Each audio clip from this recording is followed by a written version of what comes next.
అందరికీ నమస్కారం. పత్రికా విలేకరులకు ముఖ్యంగా ధన్యవాదాలు. అలాగే నా పేరు ఓర్స్ వీరభాస్కర, ఇండియన్ ప్రజా కాంగ్రెస్ ఓబీసీ చైర్మన్, అలాగే చేనేత రాష్ట్ర అధ్యక్షుల్ని. గతంలో కూటమి ప్రభుత్వం అధికారంలో వచ్చినాక యువగలం పాదయాత్రలో నారా లోకేష్ సార్ గారు చేనేత కార్మికులకు ఆదుకుంటామని చెప్పి ఆ రోజు యువగలం పాదయాత్రలో చెప్పడం జరిగింది ఎలక్షన్ ముందు. ఆ మాటలు ఇప్పుడు ఏమైనాయని చెప్పి మేము అడుగుతున్నాం, ప్రశ్నిస్తున్నాము. అలాగే ప్రతి ఒక్క చేనేత కార్మికునికి అర్హత కలిగిన కార్మికునికి అందరికీ 25,000 అమలు చేస్తామని చెప్పి, ఎటువంటి షూరిటీ లేకుండా, ఎటువంటి నియమ నిబంధనలు లేకుండా అమలు చేస్తామని చెప్పి, వర్క్షెట్లు అయితే కార్మికులకైతేనేమి, పని వృత్తులు చేసే కార్మికులకైతే ప్రతి ఒక్కరికి అమలు చేస్తామని చెప్పి చేనేత కార్మికులకు హామీ ఇచ్చినారు.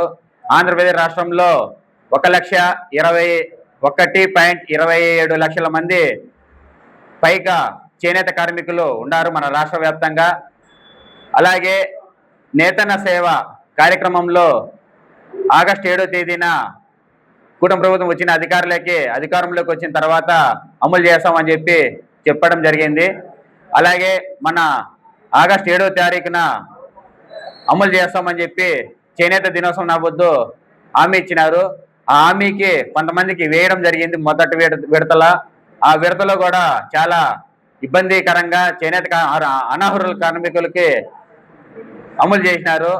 ఈ చేసిన మన డిపార్ట్మెంట్ అయితేనేమి చేనేత కార్మికులకు పట్ల ఇబ్బంది కలిగించి విధంగా చేసినారు అధికారులు కొంతమంది.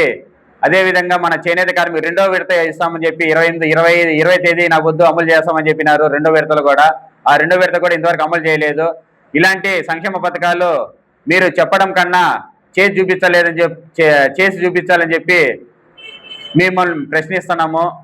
మన చేనేత కార్మికులని ఆదుకొని చేనేత రంగాన్ని కాపాడవలసిందిగా కోరుతున్నాము.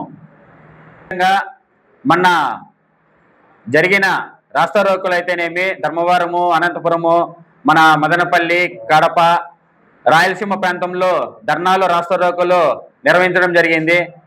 మన మదనపల్లి అన్నమయ్య జిల్లాలోనే మన వాజ్పేయి సర్కిల్ కాడ నుంచి రింగ్ రోడ్డు, నేతన సర్కిల్ కాడ మన నిరుటివారిపల్లిలో మార్కెట్ దగ్గర ఏడీ గారు చుట్టుముట్టినారు.